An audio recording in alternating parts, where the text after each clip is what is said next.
Hello, everyone, and welcome to this edition of Mirabelle's Musings. I am your host, Mrs. Mirabelle, and today I will be introducing you to 3 titles that you can find and check out right here in our library. So let's get started. Our theme for this edition is authentic female voices. All 3 of the titles that I'm going to present to you have been written by women of color. When we think of the term authentic, we think of something being real or genuine. When authors write about what they personally know and feel, or sometimes have experienced, it can make the story feel more real or believable to readers. All 3 of our featured authors in this edition write about their own uniqueness through the thoughts, feelings, and experiences of their main characters. Our first author is of Indian descent, and she is Shveta Thrakar. We then have a Pakistani-American author, and she is Maliha Siddiqui. And our final author is a queer African-American, and her name is Leah Johnson. And you know that no Mirabelle's Musings would be complete without our burning questions. So the questions I have for you in this edition are ones our main characters have to grapple with in their respective stories. So, do you think you're ready for this edition's burning questions? Okay, let's go ahead and dive right in. Hey everybody, so our questions for book 1 are going to be, how far would you go to save a loved one? And what would you be willing to sacrifice? Okay, so our first title coming your way for this edition is Star Daughter by Shveta Thrakar. In this reimagined classic, our main character, Shetal, finds herself as an anomaly. She's half human, half star, living on Earth. In her world, stars used to come and visit and live amongst humans, inspiring them to great achievements in everything from arts to science. Leonardo da Vinci could have had a star inspiring him to create his masterpieces, and Albert Einstein may have had a star that helped him conceive the theory of relativity. Shetal's mother decides to leave her celestial home as a star and live among humans. And while on Earth, Shetal's parents meet, they fall in love, and Shetal is born. And while they're together as a family for several years, Shetal's mother makes a fateful decision to return to her family in the heavens. So abandoned by her star mother and living with her human father, Shetal tries hard to hide who she really is, growing up in a world that doesn't believe in magic anymore. The only person who knows about Shetal's true identity, besides her closest family, is her best friend Manal.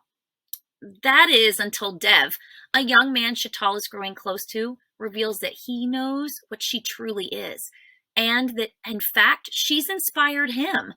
Before Shetal can wrap her head around everything, a series of unfortunate events takes place that forces her to ascend to the heavens to ask her star family for help. Shetal's father is dying, and only a drop of star blood will save him. Reunited with her mother for the first time in almost a decade, Shetal, along with her best friend Manal, must navigate her way through meeting her star family for the first time and the politics of the Star Court in order to convince them to save the life of her father. But it isn't going to be easy. Shetal must first become the human champion of her house and compete against other champions before they will even consider her request. And while learning more about her star side and participating for the competition, Shetal is thrust into a decades-long debate that could not only change the course of her life, but the lives for stars and humans for generations to come. The gates between the two worlds have been closed for some time. But should they remain that way? Some in the Celestial Court believe that they should, while some think the time is right for stars to roam the human world once more. Refusing to be a pawn in anyone's game, Shetal is determined to make the choice on her own terms. Interwoven with Hindu mythology and full of fantastical settings and characters, long-buried family secrets, and a competition with a life-altering prize, Star Daughter is a story that readers will enjoy from start to finish. So, are you interested in this book? Well, guess what? You can find it right here in our library. Hey everybody, so our burning questions for our next story is going to be, what would you do to save a friendship? Would you lie? Would you betray yourself and your family? Some good questions this time around. Our second title is Baraka Beats by Maliha Siddiqui. This realistic fiction book about the American Muslim experience opens with our main character, Nimra, celebrating her recent completion of memorizing the Quran. And for those of you who are not familiar with the Quran, it is the holy book of the Islamic religion. Nimra is a Pakistani American Muslim who begins her first year in public school, and while worried about fitting in and all that comes with being in a new place, she's not too concerned because she will have her best friend Jenna right by her side. These two girls have known each other since they were little and have always been inseparable. Surely attending the same school will only strengthen their bond, right? Nimra certainly thought so. Outside of school, Jenna acts like nothing has changed between the two girls, but once in school together, Nimra starts to feel Jenna pulling away, giving her the cold shoulder.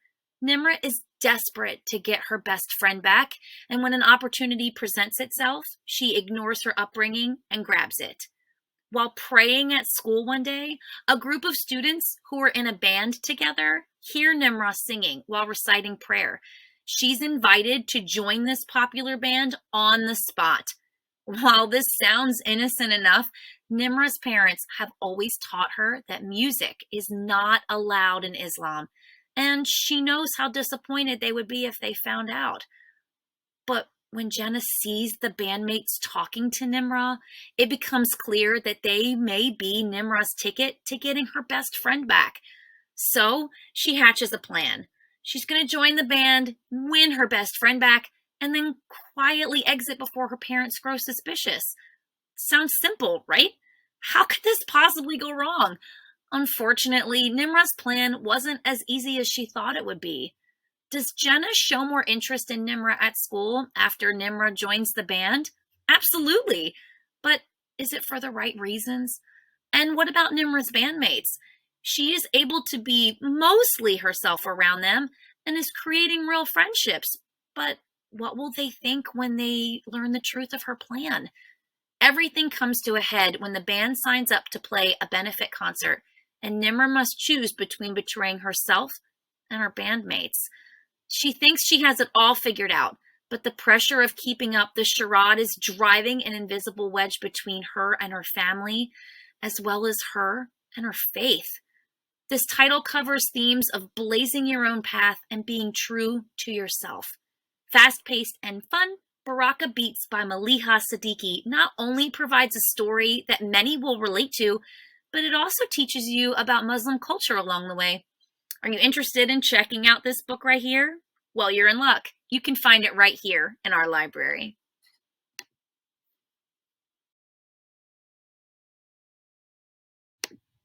All right, everybody, our burning questions for our next book are you currently keeping a secret from someone? And if so, have you thought about why you're keeping that secret? And do you think keeping the secret is helping or hurting that relationship?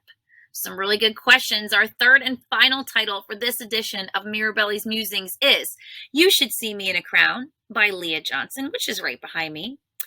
How many of you have ever tried to just blend in, not stand out in a crowd or draw attention to yourself? If so, you have something in common with our main character, Liz Lightly. Liz is from a small, prom-obsessed town in Indiana and is desperate to get out.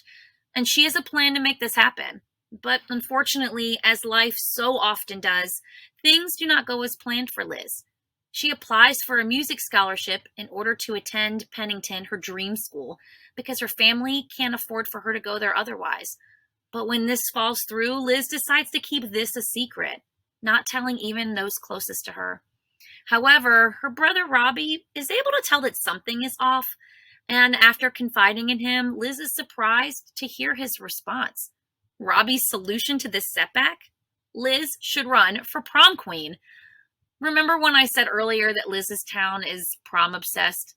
Well, in addition to getting your portrait on the wall of the school for generations to come, prom king and queen also receive scholarship money in the amount of $10,000. It doesn't take long for Liz to realize that this would be enough for her to attend the school of her dreams.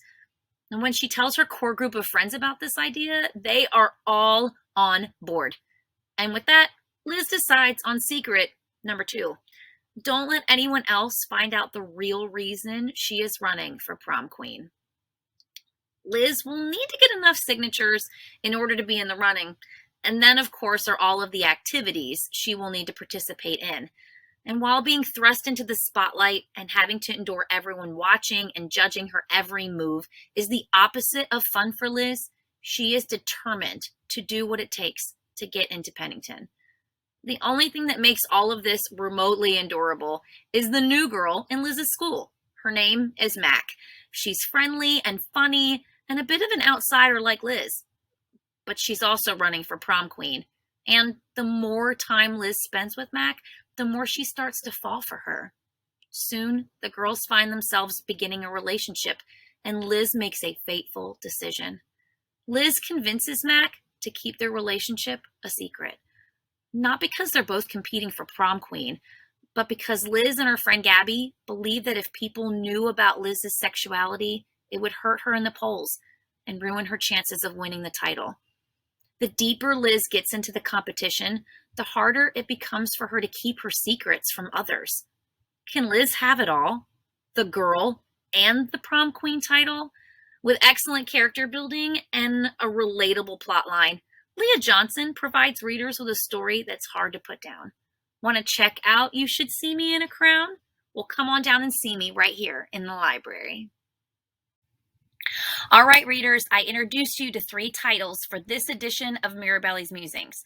Our theme this time around is authentic female voices, and your 3 titles were Star Darter by Shveta Thrakar, Baraka Beats by Maliha Siddiqui, and You Should See Me in a Crown by Leah Johnson.